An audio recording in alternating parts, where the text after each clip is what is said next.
Baik, selamat sore. Assalamualaikum warahmatullahi wabarakatuh. Eh,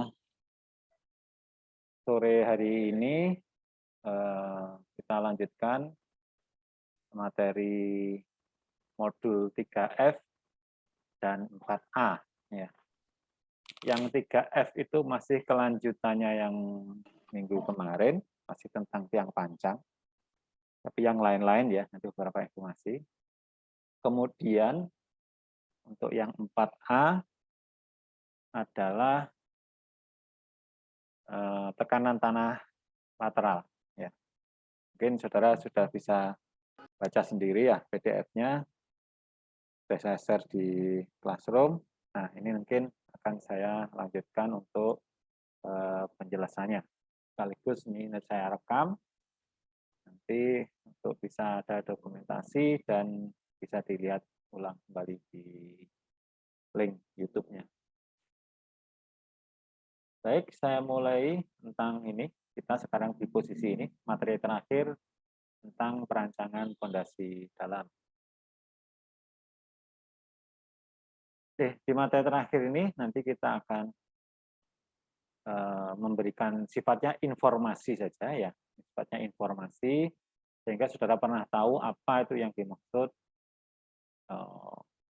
file driving formula, yang dimaksud dengan static loading test, file driving analyzer atau PDA test, PIT, yaitu file integrity test, penurunan tiang dan negative skin friction. Targetnya ini adalah pengetahuan. Khusus untuk yang file driving formula, nah ini nanti sama yang penurunan, nah ini nanti targetnya bisa sampai menghitung. Tapi kalau untuk yang itu, yang SLT ini, yang PDA, PIT, sama negative screen friction ini mungkin pengetahuan ya, pengetahuan. Oke. Nah, mungkin sebelum masuk ke file driving formula, jadi pada bab-bab terdahulu, saudara kan diminta untuk mempelajari bagaimana menghitung daya dukung satu buah file gitu ya, satu buah file. Ini kan keluar QU ya, keluar QU, nanti terus ketemu Q izin sama dengan QU dibagi jadi faktor ya, kan begitu ya. Nah, ini bisa dihitung dari N SPT, bisa dihitung berdasarkan sondir gitu ya, IC, juga dihitung berdasarkan rumus-rumus yang lain yang ada P dan C dan gamma ya, seperti yang kita sampaikan kemarin. Tapi ini adalah pada posisi perencanaan. Nah, ini tiangnya kan belum dipancang. Saudara ini masih dalam posisi perencanaan. Nah, ketika saudara rencanakan kan keluar gambar gitu ya. Keluar gambar detail engineering desain. Kemudian setelah keluar gambar DED ditenderkan dapat mengenai kontraktor, kemudian dilaksanakan kan ya, pelaksanaan. Jadi pada saat pelaksanaan ini dipancang, kalau tiang pancang ya dipancang sungguhan, ya tiang bor juga di bor sungguhan gitu ya, jadi sudah dilaksanakan. Nah, pada saat ini, pada saat posisi pada pelaksanaan ini, maka yang sungguhan dipancang itu bisa dicek berapa QU-nya di lapangan. Bukan berdasarkan teori, tapi berdasarkan di lapangan. Nah, ini ada beberapa metode. Salah satunya ini pakai file driving formula ini. Ini juga bisa pakai static loading test, juga bisa ketemu daya dukungnya. Pakai PID juga, PDE juga bisa ketemu daya dukungnya. Jadi ini nanti ketemu Q ultimate juga. Ini juga bisa ketemu Q ultimate-nya. Ini juga bisa ketemu Q ultimate-nya. Jadi Q ultimate yang ketemu di sini sudah bukan berdasarkan hitungan yang di atas kertas, tapi merupakan pengujian yang sesungguhnya di lapangan. Nah, ini nantilah yang kemudian dibandingkan dengan yang saudara hitung itu pakai NSPT atau apa namanya sondir gitu. Apakah sesuai apa tidak? Atau juga bisa seperti ini. Dari PL driving formula ketemu GU. Ini nanti juga bisa ketemu izin. Sama, IU dibagi gravity faktor. Sama ketemu izin. Nah, ini juga nanti akan ketemu izin juga bisa. Izin, ini juga izin. Nah, izinmu ini kemudian dibandingkan dengan PMAX atau PMIN yang dihitung. Nah, apakah masuk apa enggak? Kan gitu ya. Nah, namun karena static loading test ini mahal, ini enggak semuanya. Mungkin disampel aja dari ribuan tiang, mungkin beberapa. Kalau PL driving formula nanti bisa, tiap tiang itu bisa. Kalau yang SLT hanya sampel, yang PDA juga sampel, yang PIT juga sampel. Tapi PIT ini bukan untuk daya dukung, nanti ada penjelasan lebih lanjut. Nah, ini gambaran umumnya. Yang pertama ini, yang file driving formula. Ya, yang dicari apa? Ini ada banyak metode sebenarnya, ada metode healing, metode Kober. Ini salah satu aja, biar karena hampir sama. Salah satu saja, mungkin yang penting bisa dulu. Pakai metode engineering formula. Yang disebut QU adalah ini. Ini dari energi yang dipukulkan di lapangan. QU adalah E ya, dikali WR dikali H dibagi S plus D dikali, ini kali ada suku kedua ya, WR N kuadrat, WR ditambah N kuadrat dikalikan WP dibagi WR plus WP. Nah, sekarang yang gampang-gampang aja. Yang W itu semua itu berat. Ya. W adalah beratnya. Berat apa? Kalau P berarti berat pile. Berat pile itu berarti, saudara harus tahu, ini, kalau dari beton kan gamanya berapa kan? Gama beton berapa? Kalikan volumenya. Volumenya ini. Berarti panjang kalikan dengan A. Intinya berat pile. WP. WP adalah berat pile. Kemudian ada WR. WR itu apa? WR berat. W juga berat. WR. Nah, weight of ram. Itu beratnya ram. Apa sih maksud ram? Ram itu adalah pemukulnya. Kalau dieselhammer atau hidrolik atau apapun lah ya yang mancang dong itu nanti speknya ada beratnya.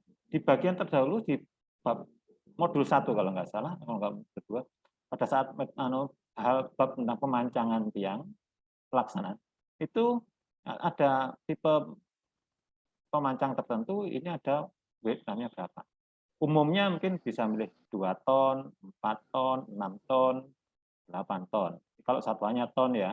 Kalau kilonewton berarti biasanya 20 kilonewton, 40, 60, sama 80. Ini adalah berat pemukulnya itu, WR. Itu adalah berat pemukulnya sesuai dengan mesin yang dipakai. Oke, berarti kita WR sudah tahu, WP sudah tahu. Nah, yang paling penting lagi ini. S plus C. S itu apa? S adalah penetration of pile per hammer blow. Jadi kalau tiang itu nanti habis ini ada data kalender mungkin lebih jelas. Ketika dipukul pada saat pukul itu kan si tiang kan masuk. Setelah dipukul berarti kan masuk. Nah, masuknya ini berapa per pukulannya? Nah, tapi caranya bukan satu, nanti 10 kali dipukul, deng, 10, totalnya berapa dibagi 10. Nah, ini adalah S. Itu adalah masuknya. Semakin kecil masuknya berarti daya dukungnya semakin besar. Ya, kalau di sekali pukul masuknya masih banyak, itu berarti daya dukungnya masih kecil. Makanya ditaruh di bawah. Kemudian C adalah konstanta. Nah, itu ini angkanya ini C. Angkanya ini. diambil konstanta 2,54 mm jika unitnya S dan H adalah mm. Nah, jadi saudara lihat ini, yang semua WW ini kan beratnya ton, ini beratnya ton, ini beratnya ton, ton. Jadi semua beratnya adalah ton. Ya. Yang beratnya berarti ini ton dibagi ton hilang. Ya, ton dibagi ton hilang. S dan C ini satuannya milimeter. Satuannya milimeter. Terus H, oh H belum dijelaskan tadi. H adalah height of fall of ram. Jadi pada saat dipukul itu tinggi jatuhnya palunya itu berapa, itu nanti bisa diukur. Jadi ketika mukul deng itu kan ada kan naik ke atas, oke deng naik ke atas itu nanti di atasnya ada stres, kita bisa tahu berapa tinggi jatuh dari palunya diesel hammer atau truknya. Nah ini juga dalam milimeter, sehingga kalau dari sisi satuan N itu tanpa satuan dilihat dari tabel.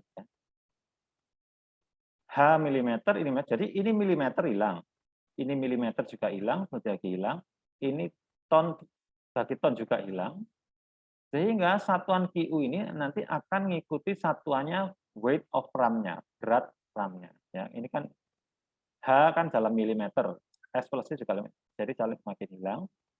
Terus kemudian E ini tanpa satuan, E adalah efficiency of hammer, itu bisa dilihat dari tabel. Ini tanpa satuan. Nah, untuk efisiensinya kita bisa lihat dari tabel. Kalau diesel hammer biasa yang umum dipakai ya adalah efisiensinya ini, ambil 0,8 sampai 0,9. Ini tanpa satuan, sehingga satuannya QU akan mengikuti satuannya weight of ram. Nah, kemudian yang ini N ini adalah coefficient restriction between the ram and pile cap. Jadi begini, antara ram mukul ini dengan pile cap, ini dengan ramnya akan mukul ini. Itu kalau ada kayunya atau ada besinya kan beda-beda. Ya. Jadi kalau ada kayunya agak teredam sehingga energi yang dipakai untuk masuk kantian lebih kecil. Dan kalau beda material jadi beda. Nah, sehingga nilai N ini dilihat dari ini. Apabila hammernya itu cast iron hammer dan concrete pile, jadi hammernya itu dari besi, terus pilenya pakai konkrit tanpa cap, maka diambil nilainya N itu 0,4 sampai 0,5. Kalau hammernya itu ada bantalan kayunya, pipa pancang yang dipancang adalah baja, maka pakai. Kalau kayu, pakai. Jadi semakin ke bawah ini semakin teredam energinya, maka angkanya dibuat kecil, semakin kecil. Nah, kalau konkret berarti umumnya pakai yang ini 0,4 sampai 0,4. Ini tinggal masukkan ke sini. Masukkan saja di sini. Jadi ini misalkan saja, angka-angkanya nanti kan seperti ini. IU kan sama dengan E. Itu misalkan diambil aja ya, misalkan 0,8 dikali weight of ram-nya misalkan 6 ton, ya. Kali tinggi jatuhnya biasanya mungkin 1 meter, berarti 1000 mili gitu ya. Gitu. Terus S-nya settlement-nya sekali pukul misalkan 2 mili atau itu saja ini 2 milimeter, ini milimeter ya. Ditambah konstantanya ini 2,54 milimeter.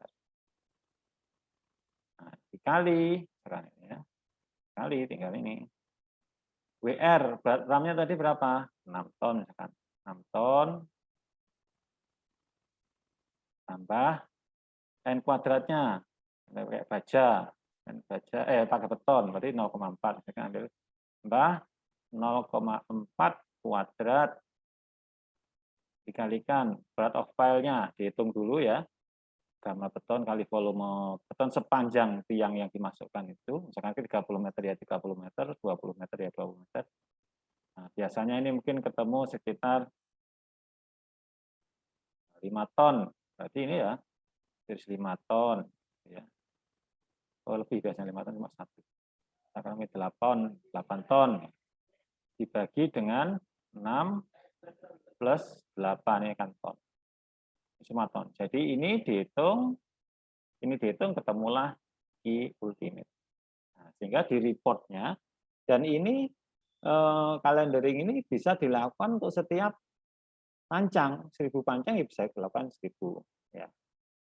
Tapi biasanya dipilih mungkin 10% atau karena kan 1000 kan terlalu banyak ya. Yang lainnya juga cukup dengan set dilihat dengan S-nya aja, settingnya aja, final setnya. Nah, ini nanti ketemu jadi diameter daya dukung tiang di lapangan berdasarkan pada formula sekian sekian sekian sekian. Nah, ini nanti uniknya begini, kalau saudara merencanakan, itu kan mungkin satu luasan kan cuma 3-4 bor gitu ya, berdasarkan atau 3-4 data SPT, sehingga ketemu 3 daya dukung. Nah, ini nanti bisa bervariasi, kalau ini kan panjangnya kan sangat banyak. Nah, nanti jadi ketemu QU-nya sama QIJ-nya juga sangat banyak. Jadi beda-beda. Nah, nanti uniknya di situ, karena data bornya kan mungkin hanya mewakili sebagian tanah tertentu, padahal kalau panjangnya kan banyak sekali. Nah, ini adalah file driving formula. Nah, untuk mendapatkan data S ini tadi yang settlement yang S ini, penetration value ini, maka untuk bisa mendapatkan data S sehingga bisa menghitung prediksi formula harus dilakukan kegiatan yang namanya calendering tiang panjang. Ya, ini nanti silakan ini bisa diklik kalau punya PDF-nya nanti ada YouTube-nya, YouTube orang lain tapi caranya begini. Jadi ini kan ada tiang panjang, kemudian ini ditempeli oleh kertas milimeter. Jadi tiang panjang ini sudah dipancang, sudah dipancang mendekati kedalaman yang diinginkan. Jadi sudah mau berakhir, maka harus dilakukan tes calendering. Ini ada papannya begitu, ada kayunya, ini ada spidolnya. Sehingga ketika dipukul deng itu nanti karena tiangnya turun, otomatis spidolnya akan garis naik karena tiang turun ya. Karena kalau tiangnya turun, ini turun, maka spidolnya akan garis naik. Tapi ini seret gitu ya. Tapi tiang itu dipancang nggak hanya turun, dia juga turun, tapi juga naik sedikit biasanya. Ada membalnya. Sehingga ini turun begini, awalnya turun begini, ada swelling membalnya naik, sehingga total turunnya hanya yang sehingga kalau dilihat grafiknya ada deng, gini, deng, gini, deng, terus gitu ya, seperti ini. Nah, ini contoh calendering. Ini contoh dari proyek sesungguhnya. Biasanya pada saat mau melakukan calendering itu dilakukan 10 kali pukulan. 10 kali pukulan terakhir ya. Nah, ini akan direkod seperti ini. Ini kan ada hasilnya 1, 2, 3, 4, 5, 6, 7, 10. Nah, 10 kali pukulan ini kan ada milimeternya kelihatan. Setelah dihitung, ini ternyata ada 11,4 cm kan ini ya. 11,4 cm. Nah, berarti sama dengan 114 mm kan untuk 10 pukulan. Jadi kalau per satu pukulan yaitu 14 dibagi 10 juga. Jadi sama dengan 11,4 mm per blow. Nah, ini adalah S-nya. Ya, ini adalah S-nya. Nanti bisa. Nah, ini ada juga ram stroke itu yang tingginya tadi. Ini ram stroke itu tinggi jatuhnya di itu. Ini nomor ini jumlah pukulan terakhir ya. Nah, terus ini S-nya adalah ini satuannya salah ya ini. Harusnya ini kalau 11,4 sudah milimeter ya. Kalau 114 harusnya masih 10 kali. Ya, ini yang betul. Ini adalah contoh calendering. Nah, kalau seperti ini berarti perpukulannya masih masuk 11,4 mm berarti masih ini artinya tanahnya belum filenya masih belum mentok ke tanah keras. Nah, kalau contoh seperti ini, nah ini sudah sudah mentok ke tanah keras karena ini pukul gini, deng, deng, deng. Jadi turunnya sedikit sekali. Di nomor 1, 2, 3 sampai nomor 10 ini. Sehingga dari 10 pukulan itu hanya masuk 0,4 cm per 10 kali pukulan. Nah, jadi per pukulannya ya di 0,4 cm berarti kan sama dengan 4 mm dibagi 10, jadi sama dengan 0,4 mm per blow. Nah, ini 0,4 mm per blow. Ini adalah S-nya. Tinggi jatuhnya 1,5. Nomor filenya, nah, gitu ya. Ini dari sini ini ada disebut sebagai calendering. Nah, calendering jam panjang. Kenapa kok ada kotor-kotor nih? Ya, karena kan ada kan di lapangan ya, di kotor ada debu, ada oli segala macam. Selain ini ada juga yang namanya piling record.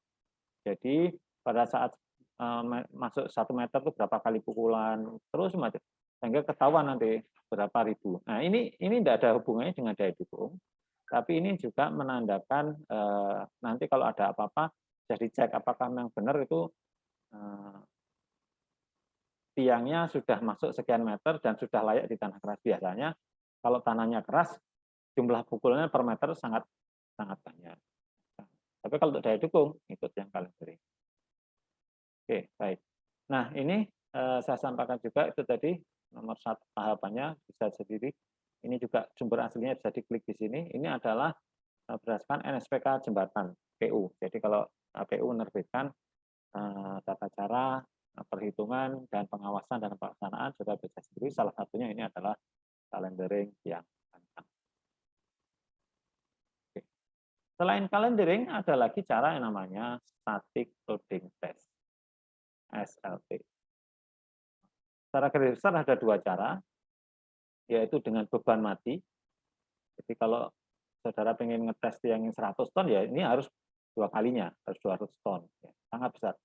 Jadi bikin ditumpuk-tumpuk ini, kemudian dicek di dalamnya, sehingga ketahuan daya dukungnya berapa. Gunakan skema yang seperti di sebelah kanan. Nah, atau cara lain, tidak menggunakan tumpuan, tapi kalau tiang panjangnya grup, gitu ya, misalnya, nah, misalkan di tes yang tengah saja nih, maka yang tepi ini digunakan untuk cabutnya, untuk melawan pakai. Nah, konsepnya kalau seperti ini berarti yang seperti ini ada tiang digunakan cabutnya, ini ada balok beamnya, ini ada hydraulic jacknya, sehingga ketua berapa ton gitu. Kemudian ini ada pengukurannya, sehingga bisa diplot dengan grafik seperti ini. Jadi tonasinya naik, turunnya makin turun, semakin turun, semakin turun, gitu ya. Loading, kemudian kalau di unloading, dia mesti naik tuh, settlement-nya naik lagi. Nah, kalau bentuknya sudah seperti ini, terus kemudian thread ini, nah disinilah namanya titik ultimate-nya. Hampir sama dengan plate load adalah fondasi dangkal ya. Tapi ini sangat besar. Kalau fondasi dangkal kan cuma dengan ekskavator mungkin cukup ya. Kalau ini harus sangat besar karena ratusan. Dari sini nanti bisa dapat juga QU. QU-nya berapa? QU-nya. Nah, khusus untuk hidrolik, ya, izinnya itu sama dengan QU dibagi 2. Ya. SF-nya untuk hidrolik itu 2. Jadi kalau misalkan QU-nya itu runtuhnya di lapangan di 200 ton, maka QIJ-nya adalah 100 ton. Karena perumusan dengan hidrolik jack ini hampir pasti daripada dengan perumusan yang sebelumnya, yang fail driving energy. Kalau ini safety faktornya, kalau ini, ya, yang ini safety faktornya sama dengan 3. Ya. Jadi izin sama dengan IU dibagi 3. Nah, ini adalah untuk mencari daya dukung aktual di lapangan dengan static loading test. Nah, static loading test kalau dilihat seperti ini kan waktunya lama, bayarnya mahal, dan sangat mempengaruhi. Tidak mungkin dilakukan untuk semua tiang. Dari 1000 mungkin cuma diambil 2 atau 3 saja. Ya, gitu ya. yang lainnya cukup di kalenderin. Selain dari SLT ada namanya PDA test. Itu Pile Driving Analyzer. Jadi PDA test itu kalau ini tiang yang mau diukur di bawahnya ini dirapikan dulu di atasnya, kemudian dikasih pemberat pemukul yang agak besar, hampir mirip dengan pemancangnya, tapi lebih kecil. Ya. Dipukul des gitu, kemudian di sini ada strain transducer, ini ada accelerometer. Nah, kemudian ini masuk ke alat yang namanya PDA. Ini masuk di sini. Sehingga dari sini nanti ketahuan berapa ton. Nah, PDA ini seolah-olah dipancang ulang tapi dengan beban yang lebih kecil sehingga bisa diketahui berapa kapasitinya. Selain kapasiti, ini juga keluar grafik integrity. Integrity itu gini. Kalau bore pile pada saat ngejor kan jadi di tengah mungkin agak keropos gitu. Nah, dengan PDA selain daya dukung juga bisa ketahuan dari bagaimana keroposnya. Nah, ini adalah PDA. PDA ini juga keluar IU. Berapa ton? Berarti I izin sama dengan IU dibagi seperti faktor SF. Nah, SF-nya ini 2,5 sampai 3 untuk PDA. Jadi diberi beban, ada pukulan, nanti intinya gelombangnya itu ada percepatan dan energi, balik ke sini, nah terekam di sensor ini, kemudian bisa dibaca ke sini, keluar daya dukung atau reaksi di setiap meter selimutnya dan di ujung.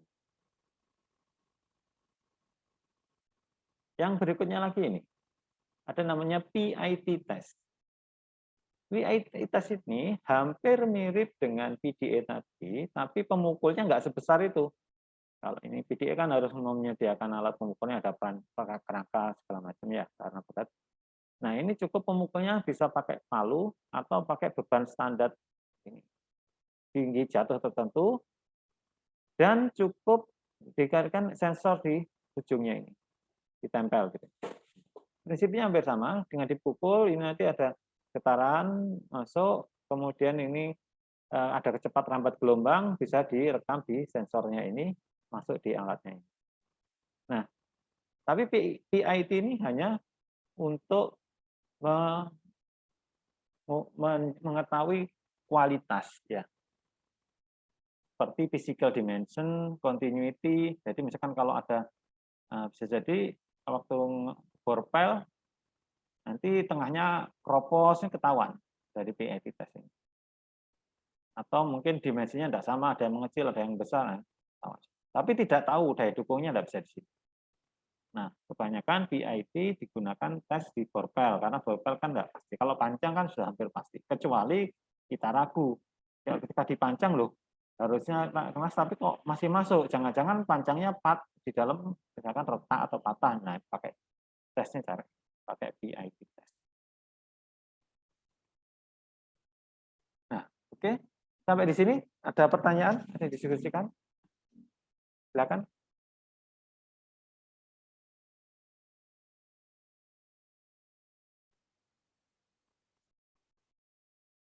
Saya buka tanya jawab untuk ini. Ini kan sifatnya cerita ya. Nah, kecuali yang teman-teman tadi perhitungan. Silakan. Tidak ada?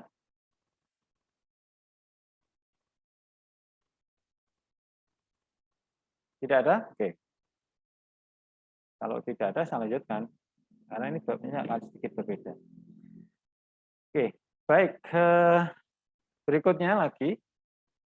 Nah, yang tadi adalah cara untuk mengetahui daya dukung aktual tiang di lapangan.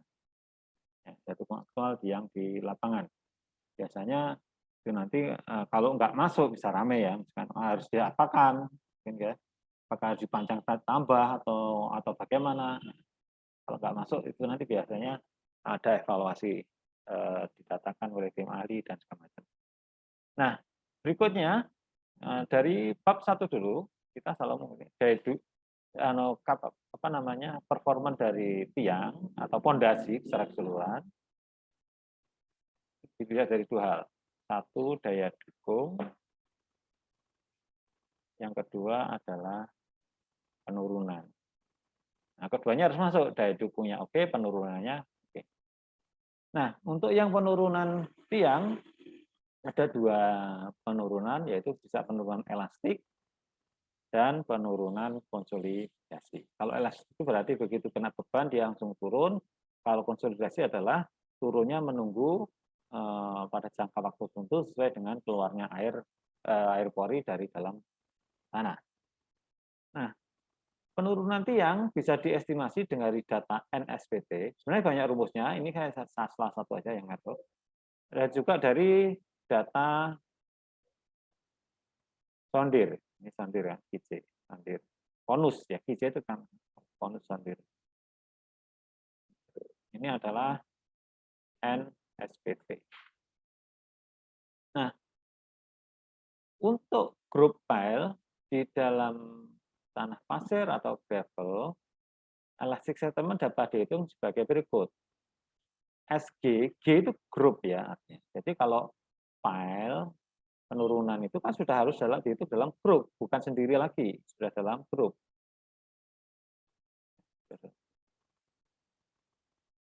Berapa estimasi penurunannya?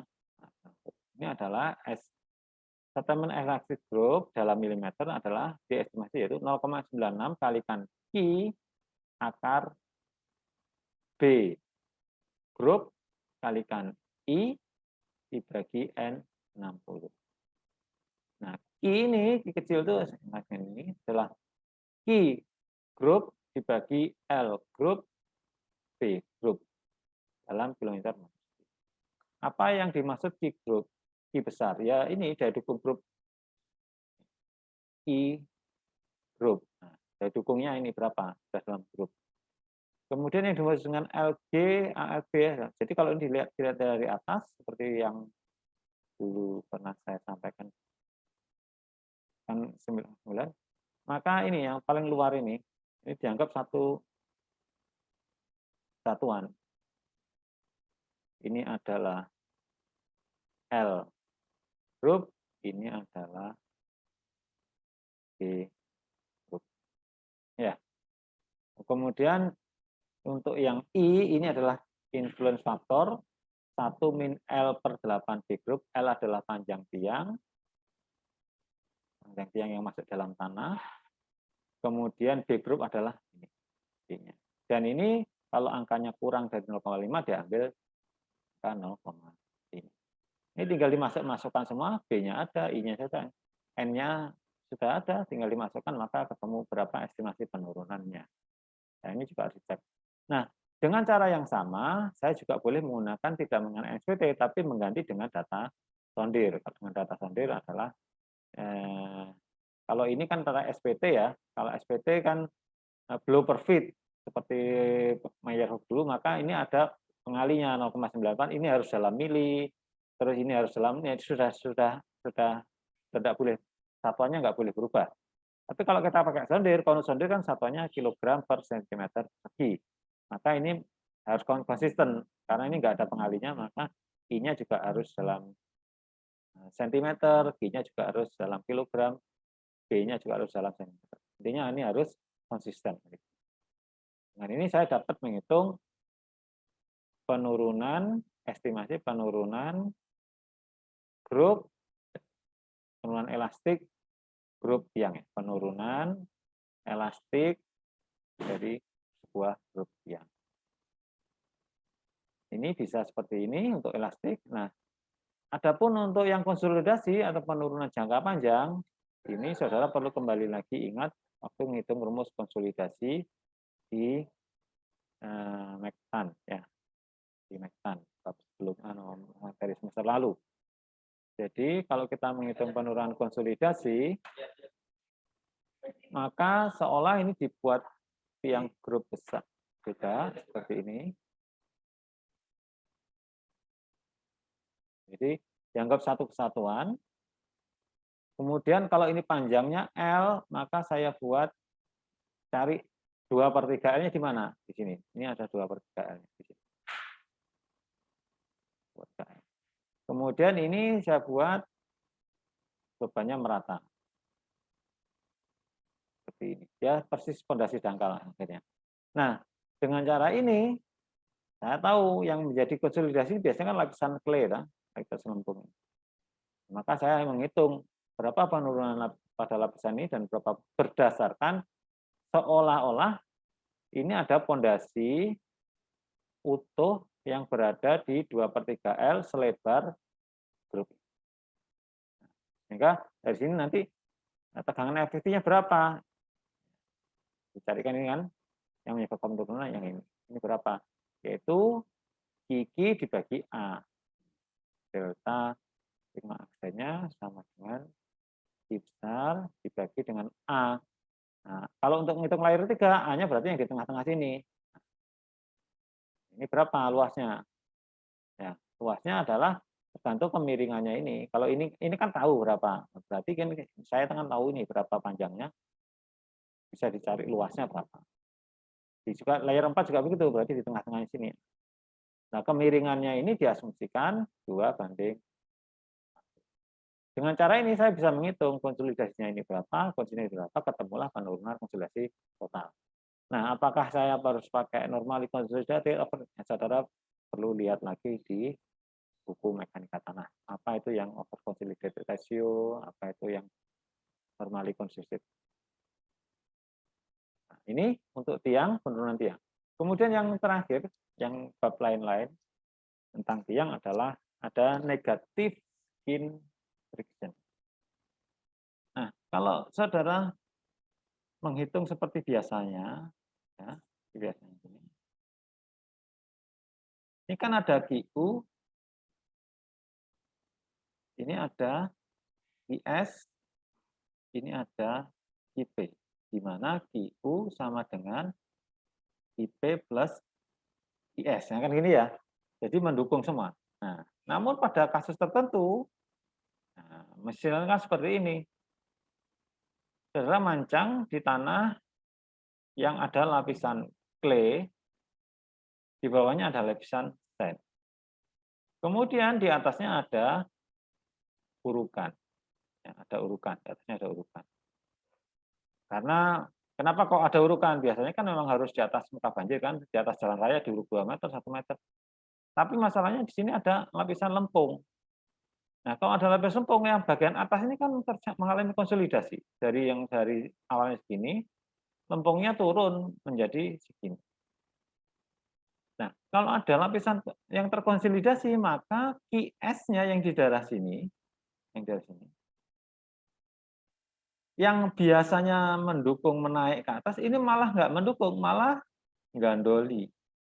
Nah, sepanjang ini. Jadi ini malah gandoli ke bawah. Jadi QS-nya itu bukan malah dukung, tapi malah gandoli. Kenapa gandoli? Karena lapisan yang paling atas ini memampat.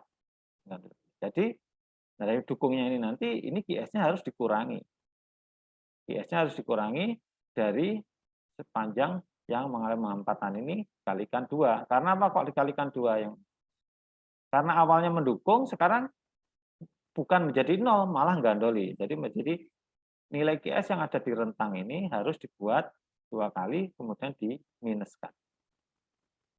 Nah, kalau QS yang di bawah, ini tetap plus. Jadi maksud saya gini, kalau misalkan tidak ada, kan ini kan QS2, ini QS1 gitu ya. Nah, kalau misalkan tidak ada negatif skin freezer kan QU sama dengan QS1 tambah QS2 tambah QP kan begitu ya. Tapi begitu ada negatif skin friction, berarti QU-nya jadi minus 2 QS1 tambah QS2 tambah QP. Nah, yang depannya ini menjadi minus 2 kali. Yang pertama untuk menolkan, yang kedua untuk gandolinya. Jadi berkurang karena adanya negatif skin friction. Kemudian negatif skin friction selanjutnya juga bisa terjadi sebaliknya. Tanah lempungnya itu ada yang memampat di bawah, kemudian ada urukannya. Nah, kalau seperti ini bagaimana? Nah, maka pada bagian tertentu di atas ini akan menjadi gandoli karena memampat kan, memampat. Ini lempungnya memampat, otomatis yang atas juga ikut turun kan. Nah, ini ada yang gandoli di bagian atas, yang di bagian bawah dukung ke atas. Nah, cuma kita perlu tahu di mana batasnya berbalik IS-nya itu. Nah, ini yang harus dicari. Ya, ini harus dicari. Biasanya ini dicari seimbangannya, dan ini mungkin menghitungnya agak rumit kalau yang sebelah kanan. Sehingga kita tahu netral plane-nya, apa itu maksudnya ada perubahan QS dari yang negatif menjadi positif. Oke. Baik, sekian. Terima kasih. Ini adalah materi untuk lain-lain untuk yang tiang panjang. Silakan ada pertanyaan sebelum saya bergeser ke materi berikutnya yang bukan tiang panjang. Apapun boleh pertanyaannya, silakan. Nggak perlu malu-malu daripada nilainya langsung jelek. Silakan apapun kalau mau ditanyakan. Tidak ada pertanyaan yang salah. Silakan. Permisi Pak Khairi. Silakan, Kaila. Izin bertanya. Nama saya Laila Tifa dengan NRP 20352011076. Yang maksud terakhir slide terakhir tadi itu yang apa bahasanya menggandol tadi itu. Ya. Maksudnya apa ya Pak ya? Nah, gandoli itu maksudnya selimutnya itu tidak malah mendukung ke atas, tapi malah membebani tiangnya. Sampai di situ sudah paham kira-kira? Selimutnya itu apakah tanah di sekitarnya itu tadi Kak Pak? Ya, betul. Sudah pertanyaannya itu aja? Nanti Pak. Atau ada lagi yang lain? Itu maksudnya menggandol itu karena perbedaan tekanan tanah atau bagaimana ya Pak ya? Oke. Sudah ya? Pertanyaannya ya? Saya jawab Iya, kalau sudah. Oke. Iya, terima kasih Pak. Ya. Jadi kalau normal kan ini ya, saya ulangi lagi. Kalau normal QU itu kan QP ditambah QS. Ya. Semua ke arahnya kan ke atas ini ya. Ini semua QS sepanjang tiang ini kan ke atas. Ini QP juga ke atas sehingga ditambah QP ditambah QS sama dengan QU. Nah untuk kasus ini kenapa kok gandoli? Karena ada lempung yang mengalami konsolidasi. Tahu ya konsolidasi itu memampat gitu ya, memampat, memadat. Jadi ini nanti bahasa Inggrisnya silahkan detail dibaca sendiri. Jadi gini, kalau ada tanah lempung, kemudian ada urukan di atas, kira-kira apa yang terjadi, Liva, yang ini, tanah lempung?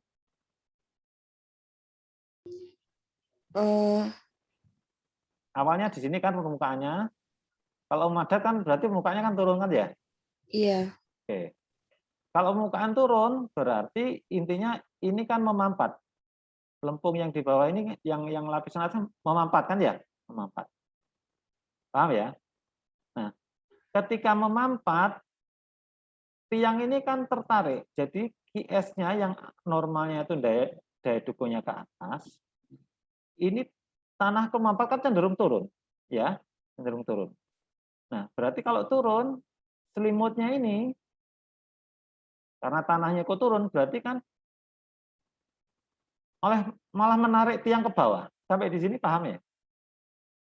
Paham, Pak. Nah itu. Jadi akhirnya seberapa besar yang menggandoli nur ke bawah ini? Ya yang sepanjang selimutnya ini. Ya dukungnya selimutnya ini. Jadi kalau ini misalkan ini ada tadi di bagian atasnya ada QS1, ini QS2 itu yang tanah pasir. Kalau kondisi normal tidak memampat ya. Kalau kondisi normal tidak memampat itu, oke, saya tuliskan ulang lagi. Kalau kondisi normal tidak memampat maka IU sama dengan IS1 plus IS2, ini IS2 ya, plus IP. Sampai di sini paham ya, Iva ya? Iya, Pak, paham. Oke. Nah, tapi karena ada penurunan, IS1 itu tidak jadi mendukung. Karena ini tadi kan malah memberati tiang. Akhirnya apa? kalau ada negatif skin inhibition. Negatif itu kan negatif, skin itu adalah selimut, friction adalah friction. Jadi selimutnya, frictionnya itu malah bernilai negatif, bukan positif. Sehingga akan menjadi QU sama dengan minus. Ada minusnya ya.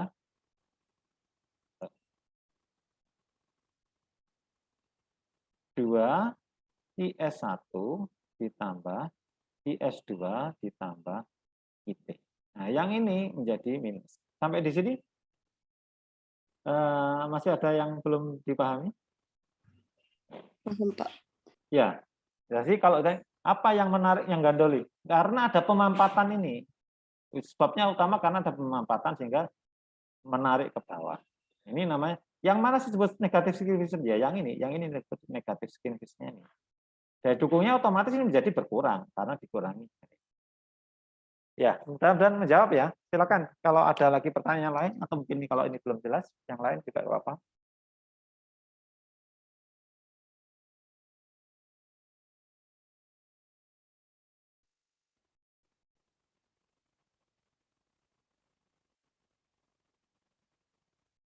Masih ada? Permisi Pak, izin bertanya. Silakan. Ini yang untuk negatif skin friction ini kenapa harus dikali 2 ya Pak? Oke. Kenapa kok harus dikali 2? Ya. Karena gini.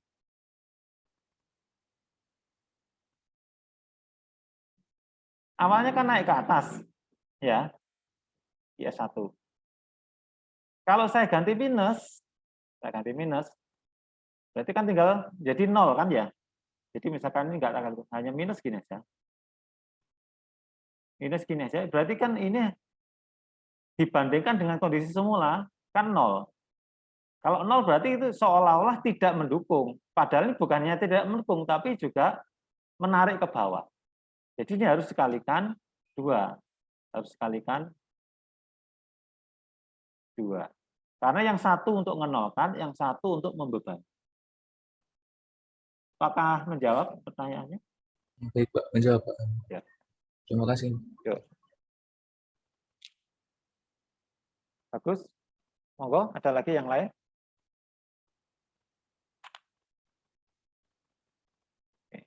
Nah, mungkin nanti kalau untuk yang kurang jelas, ini kan saya tadi cerita ya, silakan diklik di bawah ini, nanti di situ ada visualisasinya, bagaimana PIT, ada YouTube-nya di situ, bukan punya saya, tapi ini